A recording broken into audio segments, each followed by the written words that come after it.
గతంలో పెళ్లి కాలుక అని చెప్పి చంద్రబాబు నాయుడు గారు పెట్టిన పథకం ఆగిపోయింది.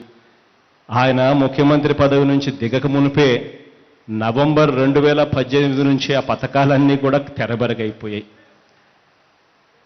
అదొకటే కాకుండా చంద్రబాబు నాయుడు గారు చేసిన ఎన్నికలకు ముందు ఏ పథకం అమలు కాలేదు. మీ అందరితో కూడా నేను ఇవాళ ఒకటే చెప్తా ఉన్నా, కొంచెం టైం నాకు ఇవ్వండి, మార్చి దాకా కొంచెం టైం నాకు ఇవ్వండి.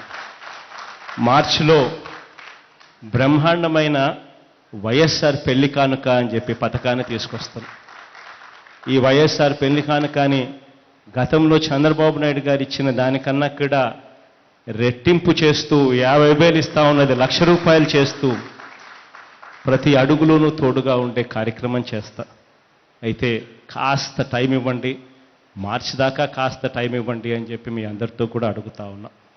అలానే నేను చెప్పిన మాట నాకు గుర్తుంది, మౌజీములకు మౌలానాలకు కూడా పెంచి ఇస్తాము, ప్రతి మసీదుకు 15,000 రూపాయల దాకా పెంచిస్తాము అని చెప్పిన మాట నాకు బాగా గుర్తుంది.